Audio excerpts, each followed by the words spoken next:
Guys, welcome back to the Leave It to the Judges MMA show. I'm with the boys as always, Nick and Xavier. Guys, this is our UFC 324 post-fight reactions. Crazy night of fights, first Paramount card of the Paramount era. A lot of really positive buzz on Twitter and online. What were your guys' thoughts on the event and the main event? Overall, I thought that the card delivered um a fuck ton of finishes on this card.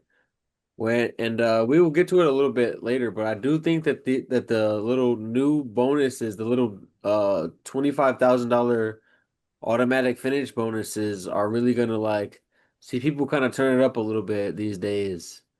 I kind of felt that impact immediately. No, I thought the production value was also very high quality. It looks like this deal is going to be a great marriage for the UFC between them and Paramount. Fuck Uh, ton of ads. Fuck ton of ads though. a little bit, a little bit. In the begin, they quicked it up later. I think maybe because some fights dropped out. I think they were just filling space on this one. But I feel you a little. But I thought the production was very high grade. Uh, And Card delivered as well. we damn near got like no walkouts until like the last two fights, I believe. Yeah, I was not a fan of that. I mean, And I do understand like, the Paramount subscription is cheap and like they do have to recoup their money somehow.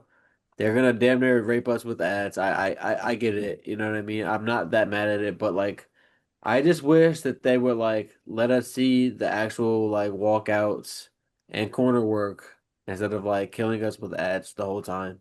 For sure. And Dana was asked that at the press conference, asked about it, and he said like the Paramount stuff, it's going to be evolving over time. It just started, so I'm sure they'll take care of that. But let's go to the main event, guys.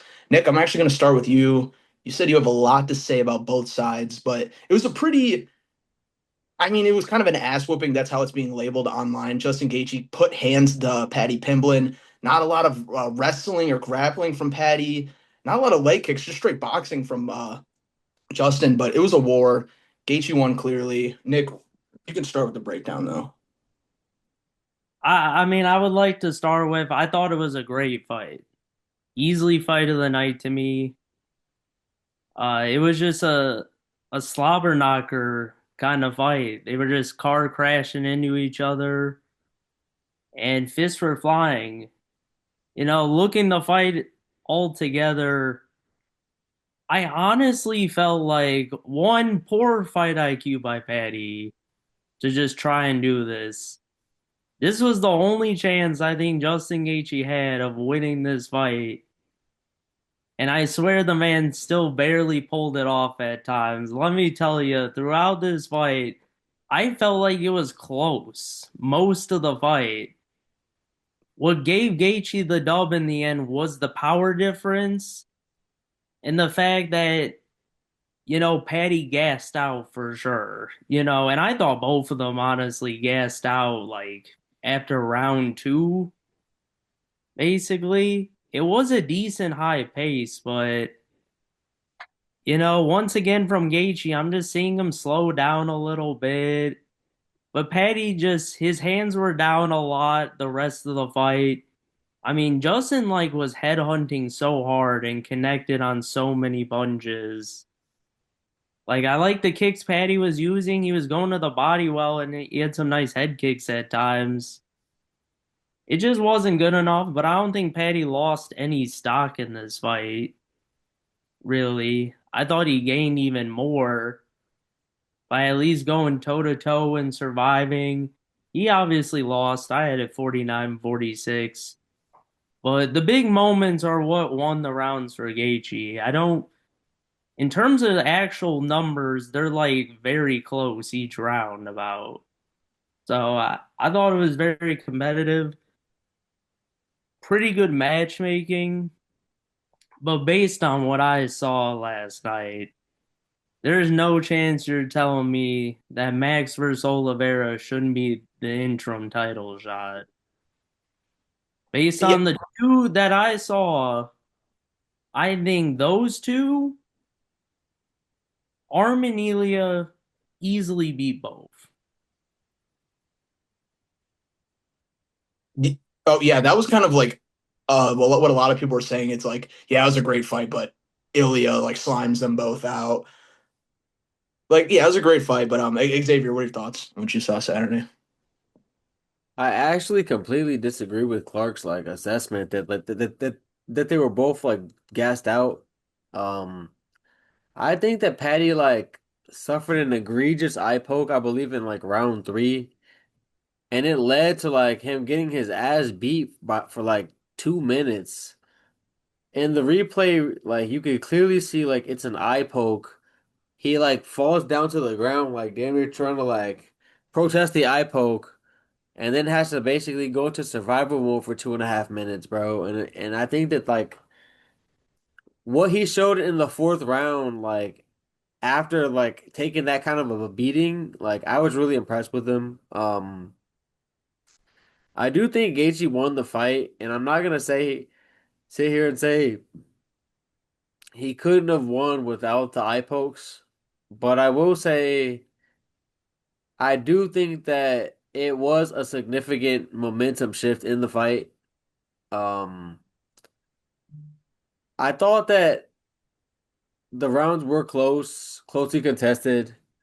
The difference was, like you said, Gaethje did have the bigger moments. The thing about Patty, like he clearly has like a comeback chin, but it's not a granite chin. You know what I mean? Like he can get rocked. He just has like a decent, maybe even above average recoverability. And that'll serve him well. But like against people like Ilya, like I don't think it bodes well. People who could like really put him down with one shot.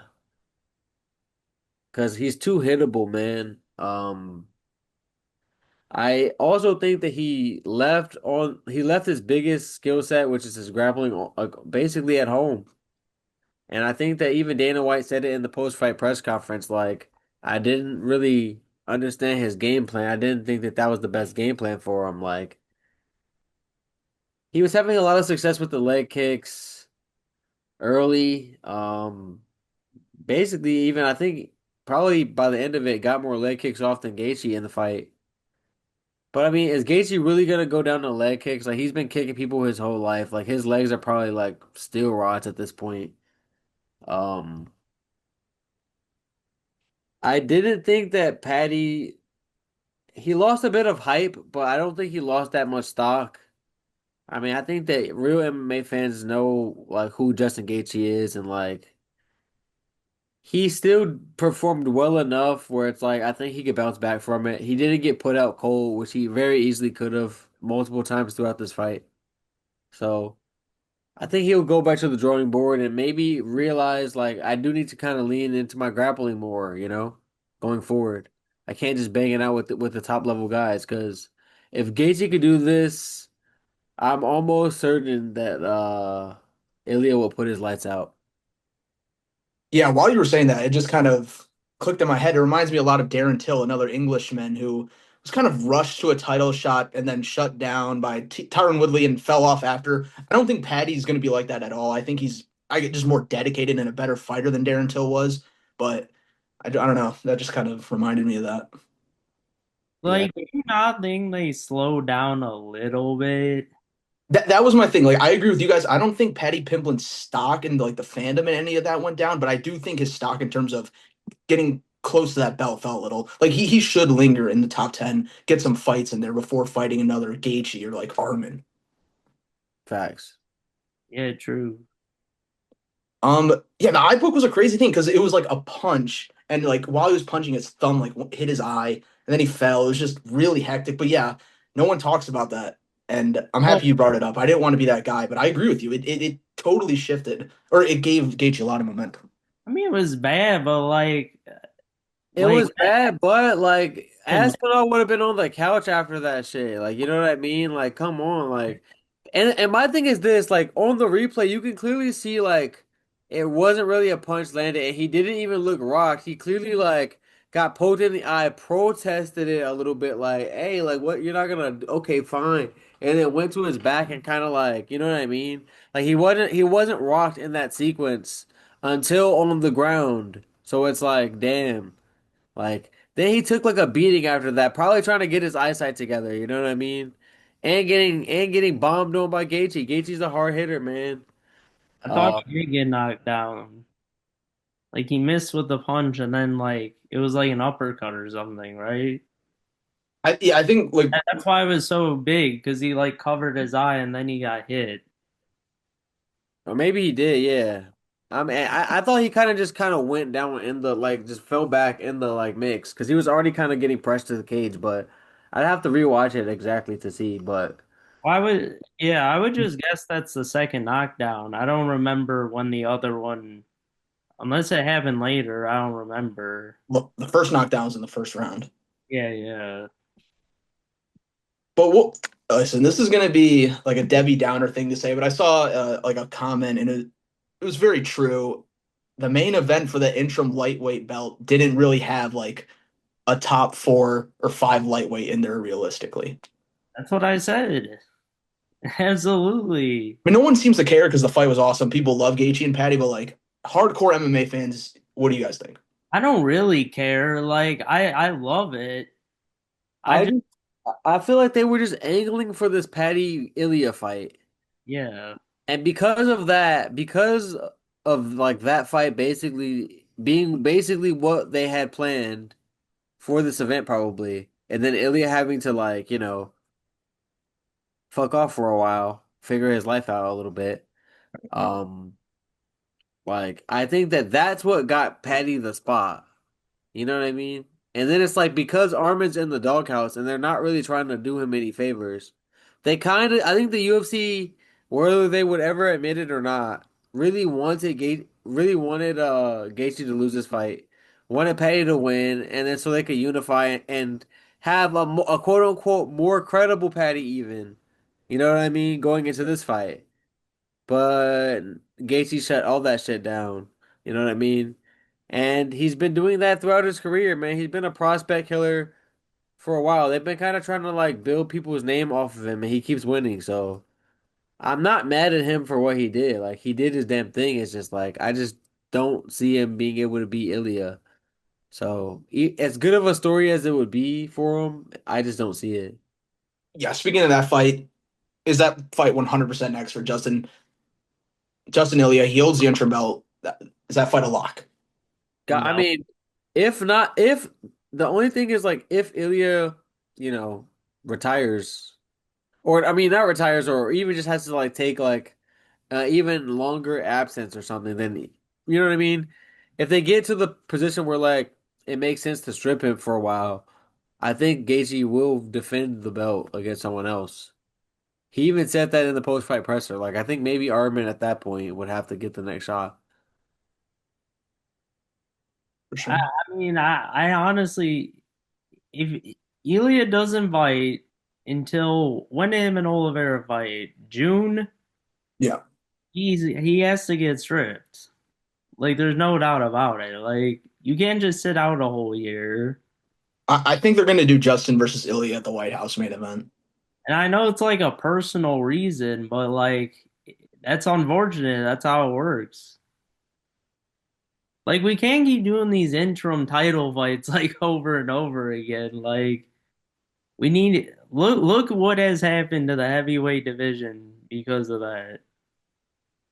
It's in shambles. You're right.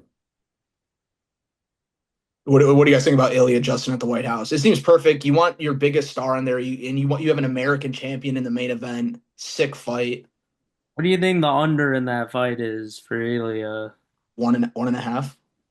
Yeah. Yeah, probably lasts like a first few punches.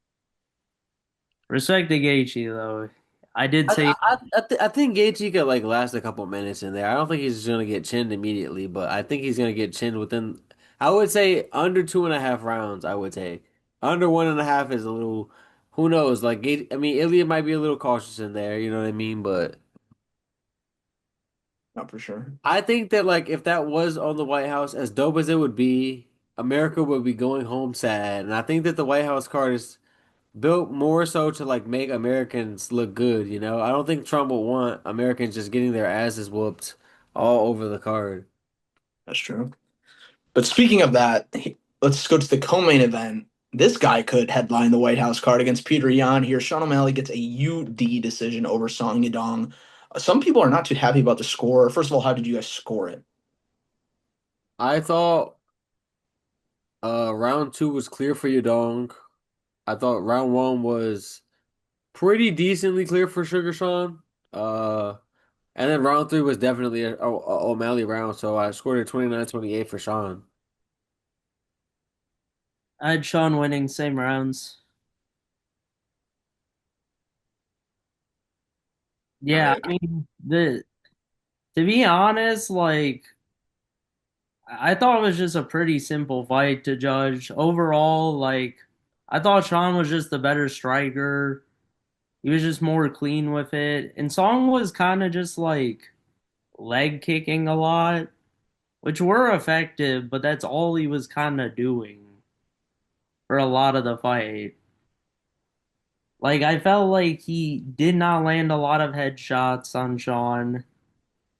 I didn't feel like he mixed enough to the body to pose a threat. And I thought Sean did a good job in the fight. Song definitely came to fight though, but I would say O'Malley had a lot less output than I imagined when this fight got put together, at least early. I think that Sean not fighting three rounders for a long time. I think he's more used to having to like download and manage his energy more. I also think like Yadong is pretty dangerous, and he was throwing heat early. A lot of those bombs like were whizzing by O'Malley's face, and even though he was dodging them, I know he was like taking note of that shit because I thought that like if any of those like connected, it could be a bit of a problem. But O'Malley looked decent. To me, it felt like he was building into the fight, but then Song had a really good round two, so it kind of like broke it up a little bit. But round three, it kind of seemed like he settled in, got into his flow state a little bit. And I think that if the fight were to continue, like let's say it was a five rounder, like he's used to, I could kind of see like Sean kind of coasting down the stretch, like whooping his ass. I think he kind of figured him out towards the end, towards like middle of round three, and kind of started putting it on him a little bit. Had his face all busted up. He was slipping and ripping. So I think that like. Sean did look a little bit rusty early on, maybe a little nervous. This is a big fight for him. Like he kind of had to win. This was damn near a must win for him to kind of hold his place in the sport. He had a lot riding on this, and it kind of like he kind of fought a little tight early. But I think that once he kind of relaxed, got into his flow state, he kind of won and did what I anticipated he would do. Yeah, for sure. I thought he looked pretty good in there. Not as good as like Prime O'Malley, but that's okay. And Song Yadong though, once again, he gets all these impressive wins, gets to the top guy, and comes up short. What do you think about that? I was gonna say I think he might just be destined to be a gatekeeper, man. I just with the current crop and like their ages and shit of bantamweights, I just don't know where his time to be champ is gonna kind of fall. Because I think Peyton Talbot's on his ass soon. Like he's gonna be getting those matchups soon. And like even though I think he could beat Peyton, but like fuck, these guys are coming, man. Vinicius is coming soon. You know what I mean? Like he's got to kind of. You might have to like really leave that camp, bro, to be honest. It might be time. It might be time, bro. He's still in Oh, his no 20s. time. Fuck, man. It's been a good ride, but go and be better prepared by someone else because I still think he has all the physical talent in the world, man. I mean, he kind of like was talking shit about like I thought he was gonna be as fast as me. I guess not, but like in reality, he was on his ass with some of those punches. Like the speed was not like the issue here, Technique was. And I think that if he can go somewhere and get a better game plan and better refine his physical gifts a little bit more, I think he could be better suited. Yeah, get him out of Alpha Male. I know Clark likes the sound of that. I said in the prediction, like they stink, bro. They don't know how to get champs in there. Uriah Faber, just every turn you look. I do like what's her name? Shannon? Yeah, Yansha. Shannon. Shannon, yeah, yeah. I kinda fuck with her. All right, then. Anything else on this one, guys? Nah. Right, so let's go into the featured fight of the night. The Black Beast has fallen. Derek Lewis loses via TKO in the second round to Waldo Cortez Acosta, who continues his hot streak at heavyweight. Probably best for the division. It's all good. Derek Lewis will be back. We all love him still. But Waldo, he looked impressive. I don't want to just shit on Derek Lewis. I think Waldo did look good. He gave him a lot of problems with his movement, and the jab looked really good. A lot of exciting fights in the future for Waldo. What did you guys see on Saturday? I mean, I think that Waldo did exactly what he had to do in this fight. It was very on par with his recent fighting style. I think Waldo's always like a defensive first heavyweight. Um, and I think that like against Derek Lewis, like how else should you fight? You know what I mean? Wild, like you want him to get wild and like somehow get clipped and gift Derek Lewis a win here? Like no, he fought behind the jab. He fought intelligent. He kind of pushed Derek Lewis back with the jab a little bit, kicked the legs, kept Derek Lewis moving around the cage, kind of sapping some of that gas tank, a little bit of that explosivity. And I mean, he just basically broke him down, broke him apart. And I mean, I do think after whiffing on so many bombs, I think that like the reload time on those bitches for Derek Lewis kind of slowly increases. You know what I mean? He only has like for like round one, they might come every 3 seconds, and then like by like round two, they come every 6 seconds, every 9 seconds, every 13 seconds. You know what I mean? Before like he can reload one of those real haymakers, and I mean like Waldo was kind of like making him whiff on a lot, and I think that like a couple minutes before he kind of gave up in there, he kind of blew his load. I think he threw like a 3 punch combination, and it was like basically what I thought was like when he threw it, I was like, oh, this is like his last gasp. You know what I mean? Like he's about to give up in there. And then like shortly after he like got that little jab, took the opportunity, kind of just probably knocked him off his feet a little bit. He was like, yeah, I'm not getting back up. Go ahead and finish this. Turtled up and that's it. You know what I mean? I mean, I can't really blame the guy. He's here for a good time, not a long time. You know what I mean? And I mean, he's getting paid. I don't think he even gives a fuck about win bonuses anymore. You know what I mean? At this point, he's probably making 300K at least bare minimum to show to fight. You know what I mean? He's an attraction of his own, and I mean, he doesn't lose any stock in a fight. He just is what he is. So I don't blame him for like not fighting harder in there. I know he's been getting a lot of shit, but I mean, how many awards has this guy fucking given us? He went out there, he threw his bombs, he tried to land, he couldn't land, and he got up out of there like shit. Like the man has a family. Fuck you. It was sad to watch.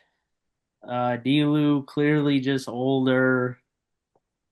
Just all that water weight came back in the matter of like 2 hours or however long. I mean, he just looked old, man, and it was sad. Just remembering all his fights a few years ago. Like he looked a lot better than this right now. Like it just feels like kind of the end to me. And I don't want to see my man get hurt out there. And especially like quitting. I mean, I don't know how hard that little flick punch really was. It kind of looked like he just dropped to his back and then just proceeded to just get whooped on for like an extra 20 seconds. And it was sad, man. I mean, Acosta fought well, fought a smart game plan, just kind of defended well, was moving around, just a few leg kicks, jabs, nothing crazy, and then found the opportunity. And D. Lou, you know, he looked more gassed than usual after round one. It just sometimes some fighters have to retire, and I don't think he will yet, but He's got to be a few away at this point. Yeah, I think he'll fight on the White House card. Apparently, like Donald Trump's, he's his favorite fighter. Apparently, that's what Dana White keeps saying. So retiring on the White House card would be cool. This is kind of messed up, but I was thinking, what about Derek Lewis versus Hocek? No way. Like you're a Because part. he called You're a out part. Waldo. You're a part of the problem, Ed. You're a part of the problem. I think that like for Derek Lewis, we have to stop giving him. I mean, to be honest, it's his fault that like every third fight he just beats one of these ranked guys to try to feed him, and then it puts him kind of back in the mix where you have to make him fight up the ranks, kind of, you know. But I think that like at this point, Derek Lewis should be like fighting like the bums of the heavyweight division. Like give him these like fan friendly fat guy slugs. You know what I mean? Like stop. They know what they're doing when they try to like put someone against him. They want this person to build their name. They obviously wanted Waldo to build his name on Derek Lewis. You know what I mean? Derek Lewis is like even at this point a dangerous heavyweight, and he's like a decent feather in someone's cap. But I mean, like realistically, if I don't even want to see him fight anyone in the top 10 if he's gonna be on the White House card. Like, give him a fucking scrub, bro. Give him a scrub for him to knock off. Give him Martin Boudet and like let's fucking go. Like, you know what I mean? Like, You're just gonna sacrifice Boudet like that? I mean, shit. Why not? What do you guys think of? Oh, go ahead, Nick. I What about Kaziev? And you could do the O'Malley versus U.S. versus Russia deal. think he has a I feel fight like coming Trump up. would love that kind of thing. But the thing is, like, if he wins, then like we can Trump doesn't want matchups with the where the Americans are gonna lose, and O'Malley would even already have a tough task with Piotr Yan. Like he's streaking right now, so He could beat him, bro. He could beat him. What, Giannis a beatable champ. He's a beatable champ. what do you guys think about Waldo versus Curtis Blades? I believe they both called each other out. I know Curtis wanted the winner of this fight for sure. I think that's a fun one. Waldo and Curtis. His yeah, last, I think they're down to run it. Like, A banger. Main event somewhere. yeah, for sure. I I don't think remember Blade's last fight. Kuniev. he beat yeah that fat dude. Oh yeah, yeah. But yeah, I guess it's good for the heavyweight division. Waldo got the dub. Let's move on to where are we going next? We're going to women's flyweight. Natalia Silva gets a controversial dub over Rose Namajunas. First of all, how did you guys score the fight? What did you like from both women? I mean, I scored it like most people. I thought that Rose kind of barely won round one, definitively won round two, and then Natalia Silva had the most dominant round of the fight in round three. Um, but like I was telling you guys off the air, and I'm gonna repeat it for the people watching the pod, man. I'm not gonna lie, I do think like, and granted, I'm not like saying that this is how like it's technically supposed to be judged, but if you watch fighting, you know what I'm about to say is kind of true. It tends to be true. If a person has a close round one, especially like let's add the caveat of like if it's the person that the UFC wants to push as well. Let's add that caveat as well. You can apply this shit to the fucking O'Malley fight. O'Malley Yan won. Like, you know what I mean? Same kind of deal here. But like if round one is close and round three is definitive for the person that the UFC wants to push, I think that they tend to 9 times out of 10 make round one retroactively that person's round. Like, you know what I mean? Like round three basically becomes 2 rounds. It becomes the close round one and round three. And I think that like right or wrong, whether you agree or disagree, I personally agree because I think that like one, round three does kind of matter the most in a fight, or the last rounds, the championship rounds, whatever. And if round one is like one of those like toss up rounds, it's truly a coin flip round. I'm okay with giving it to the person who dominantly won round three. Um, but a lot of people disagree with that. Yeah, I mean, I don't really care that Silva won. Held for the parlays, held for the narrative. You know, I wasn't mad at the decision. I was shocked when I heard all unanimous 29-20, and I thought for sure. Yeah, for sure. It was going Rose's way. And that was the biggest surprise to me, but I'm not shocked. Derek clearly was on there. Al in his self right in the center of the scorecard. What a shock. I mean, these are the same people, man. The same usual suspects. And, I had Rose winning. I mean, I'd have to watch the first back a little bit. And I might do that for the Sean and Song Yadong fight. But that's why that theory might be right, X. Like, kind of the same thing there. I thought Sean won that more definitively, though. Like, this first round, I just thought Rose won because I honestly could not tell you what Silva did in that first round. I agree. Like she missed a bunch of kicks. I Yeah. recall she was having trouble with the range really early in this fight, but that was just her counter striking. Like I felt like at times she could have pressed it a little more, like she did in the third. Like very dominant round of just pressing and then backing off, what she's been doing to everybody else. But she kind of just let Rose get away with playing this like boring, low output, like Rose counter striking game. And I don't know, I thought Rose won because of that, but I'd have to watch the first. The first was a lot closer just because nothing really happened. But I Yeah. do recall Rose just like landing way more consistently and like, Generally, like just looking like she was in a better flow, honestly, too. Just in a better flow.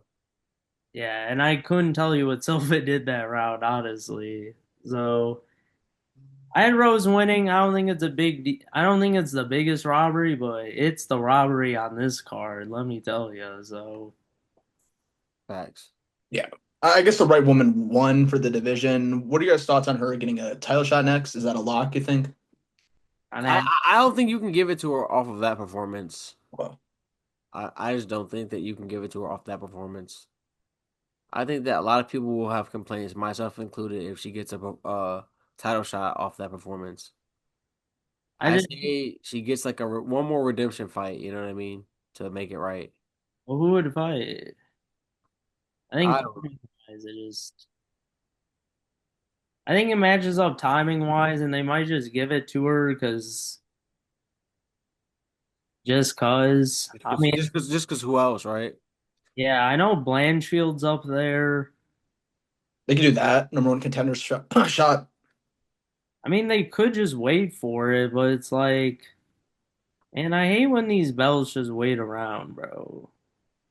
They're just waiting around. Like, yeah, I mean, it has to be Blanchfield or Silva next. I mean, unless Macy Barber can actually, like, consistently show up to these fights, like, maybe her, but I don't know. Silva's fighting the most. That's all I'll say.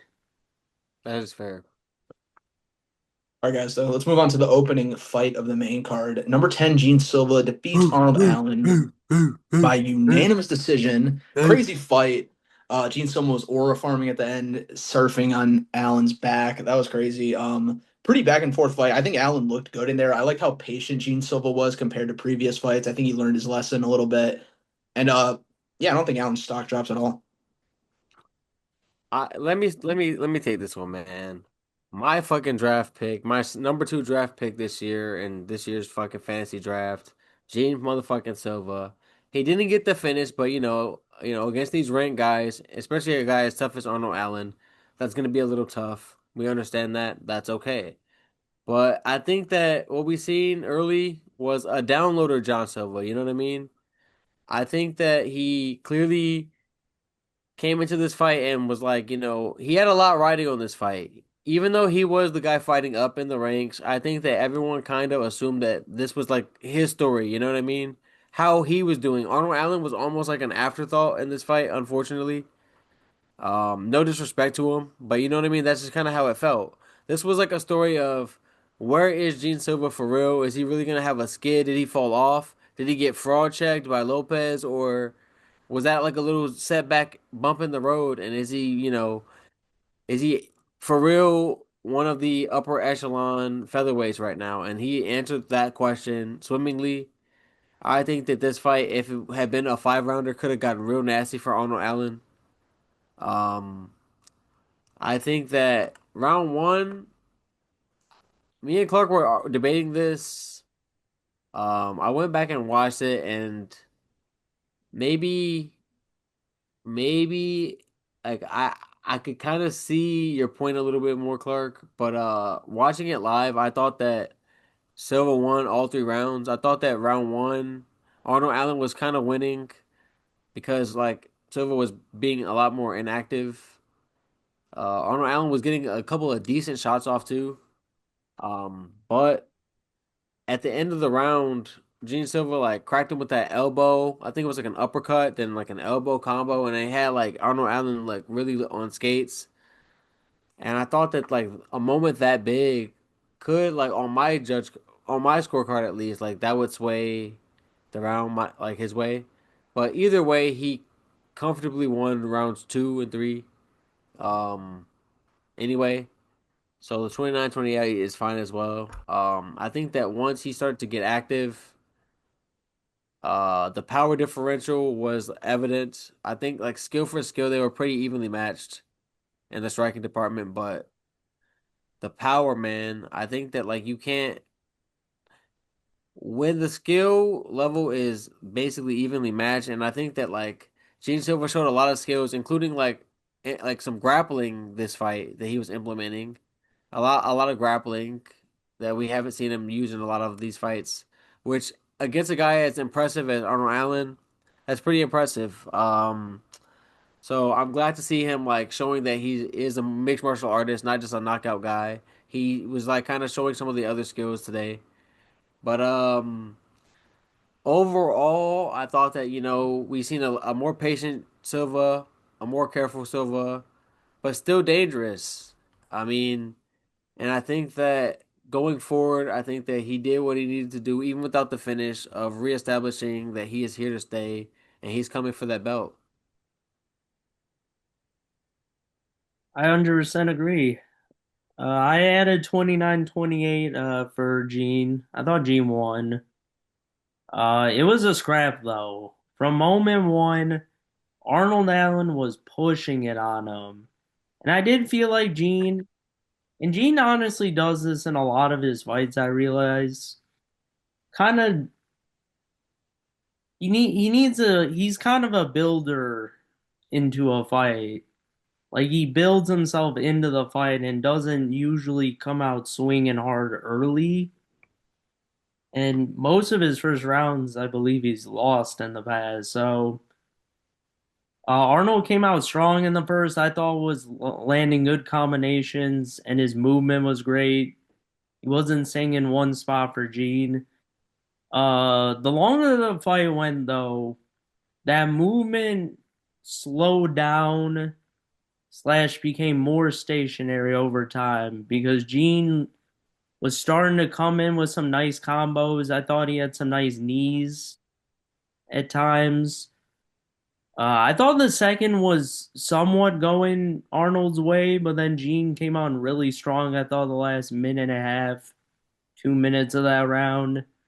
In the third round, he kind of that's when Arnold started to get a little overzealous, and I thought it was running into a lot of shots.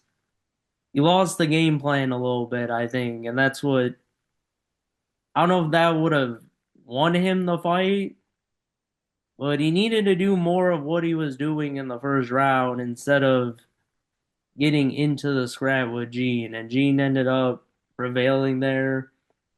Impressed by both though. I mean, Facts. definitely top guys in the world right now.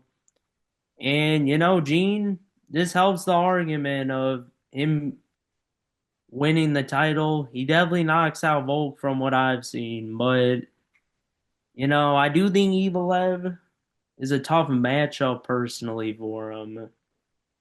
So I would have to see there, but let's hope Evil makes a day, you know. Let's hope he makes a fight. Like, Evil Evilev's got a date with Murphy. I got a name for you guys for Gene Silva. Yair Rodriguez. isn't Aljo fighting him? I don't think so. Have him fight Aljo. Or Aljo. I hate to just throw, you know, I just don't want to see Aljo fighting for this belt, y'all. Like, I just don't want to see him on his YouTube channel, like describing his fight of like how he's gonna do. Like, oh man, Just him existing.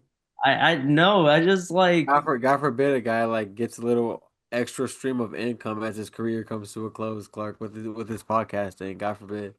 I just Terrible. don't want to hear him talk about his himself in his fight. Like, No, I'm fucking with 'cause- you. That's fair. yeah, 'cause I know what he's gonna say. Like, I'm gonna just wrestle the shit out of him and just destroy him.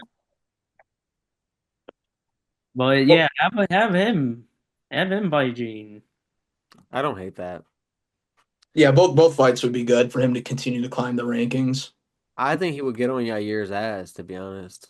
Yeah, I mean, I think Yair is a better matchup I for him. think that that's a funner matchup. Like that's a UFC striker's delight. You know what I mean? The fans would love that shit. Yeah, if Aljo just wrestle fuck Silva, I think you two would have strokes like I watching that. literally, I wouldn't even. I would just show up in a frown.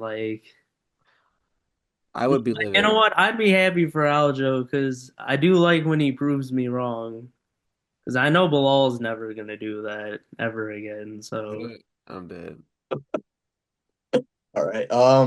Yeah, Arnold Allen, plenty of fun fights for him at featherweight. Is there something missing with Arnold Allen? Like, is he ever gonna get close to a title? What do you guys think?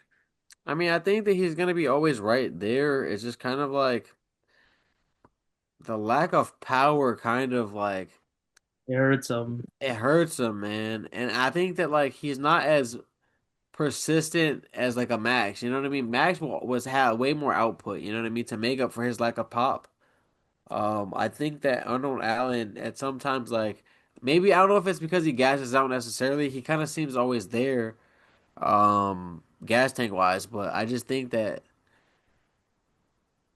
if you if you can't inflict a certain amount of damage on your opponents, like to where they have to respect it, like even like later into the fights, like I think early on when he's fresh, he has a lot more pop in his hands, but later in the fight, I think that like Silva started to sense that like the danger was kind of like largely going, and like people tend to like walk him down towards the back end of fights. I think that like in a lot of his fights with like the top contenders like Max and shit, like early on it's very competitive, but then like he kind of starts to like taper off and get steamrolled a little bit rounds back end of three, four, five, sometimes. So it's like I don't know if he could like what he can do, but like maybe start wrestling more, you know what I mean? I don't know. But currently like slugging it out with these guys is not gonna work. He's like just a notch behind in the striking.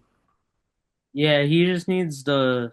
And I thought this is the best I've seen him strike in his career, to be honest. But he needs to get back to the wrestling. I feel like he used to wrestle a lot more. Facts. Facts. Went away from that, and at this point, it does seem like he's going to need to whip that skill out if he's going to win a belt.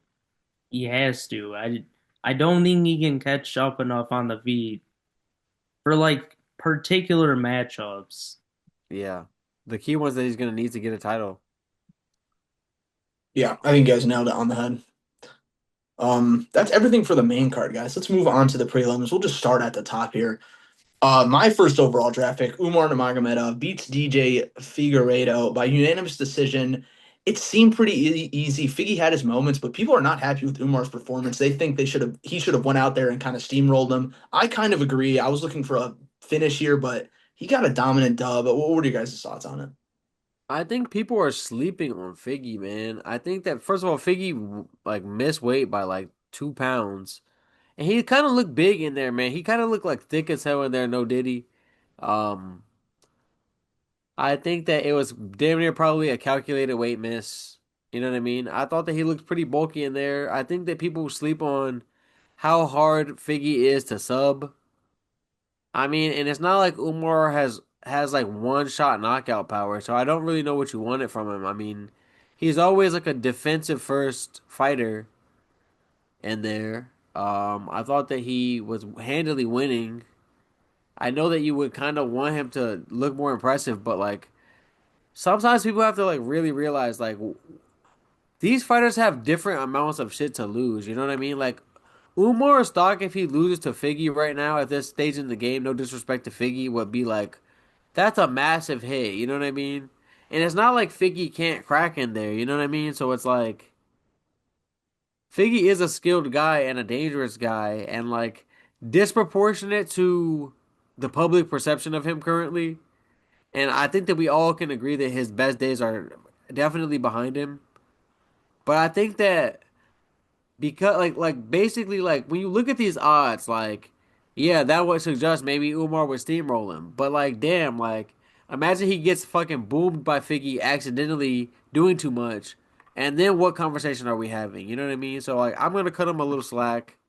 Sometimes when you're like that close to a title shot, you can't really fuck around and like lose it. You know what I mean? He's definitely one of the perennial guys in the mix for the title shot. So like I think that he just had way more to lose than gain with this fight. And so like he kind of played it a little safe and I can't blame him. Figgy's hard to finish. Yeah, I won't blame Umar for that. It was a dominating win, clearly 30-27. But I will say it was boring if we're just looking at how the fight went. Umar, he did his thing. Like I place more of the blame on Figgy. And look, I get Umar's good and all. I just think Figgy kind of just like, man, he was just skirting on the outside, like waiting Umar to do like anything just to get popped or something. Like it just felt like a weird game plan, just like not a Figgy like fight. And this was my worry of him coming into this fight. I think he's still there. He can't beat a top five guy anymore. It's just very clear to me.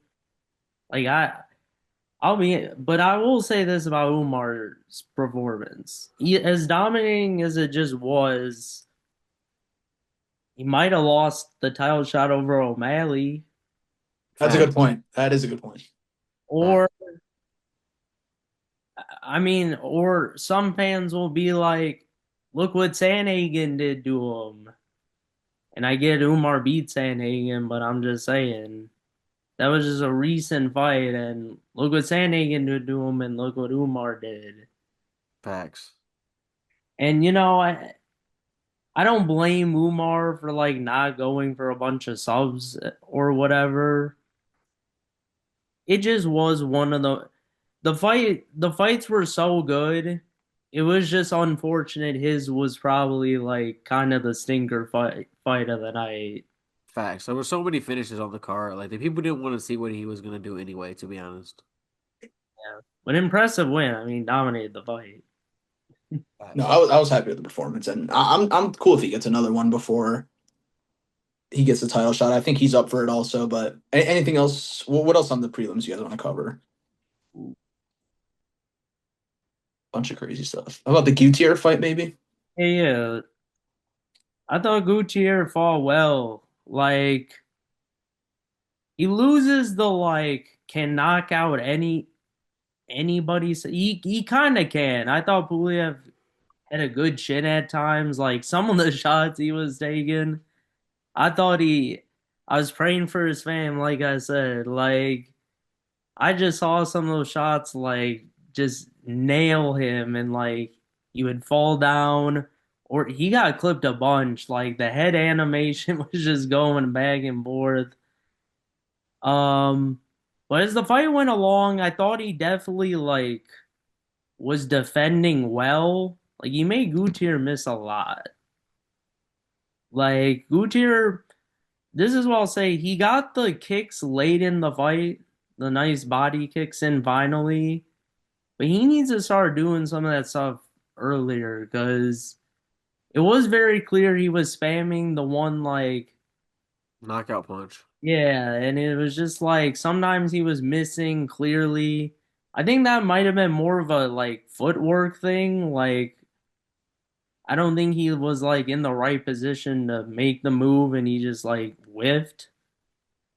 But he still won the fight, I thought, very convincingly because it's Puliev. But yeah, I don't think he lost any stock. He just like I think he lost a bit of hype. Like I think that like the UFC is not gonna push him as fast now. They're gonna give him they're gonna like pump the brakes, let him develop a little more. Which like he's 23 and I think that he needs that. I could have seen like had he been rushed, like the way we were talking about him, like had he been rushed, like had he boomed Puliev and like we didn't know that like he has some limitations to his game so like right now. Which is okay when you're a physical specimen and 23 at middleweight, like a pretty shallow division. He'll be fine in the long run. Um, I was impressed with his cardio. Like he was throwing a lot of output and like missing a lot and kind of like swinging for the fences. And he maintained decent cardio.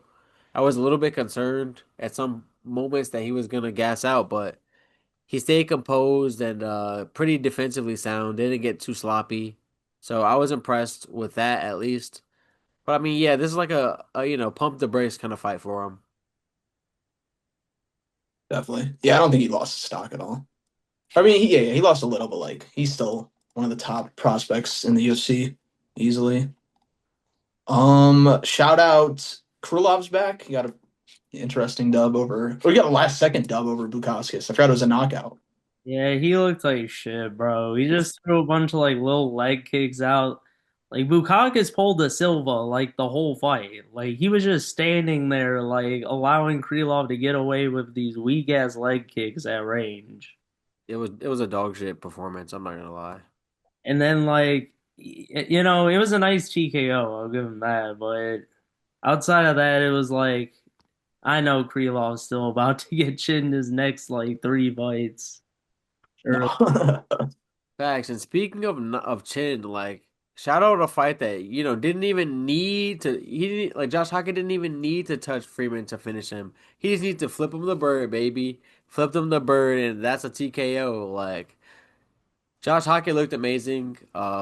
Set a pace that was really reminiscent of like prime Cain Velasquez, man. I mean, he kind of just got right on Freeman's ass. Never gave him any space to breathe between wrestling and punches. Like just put it on him.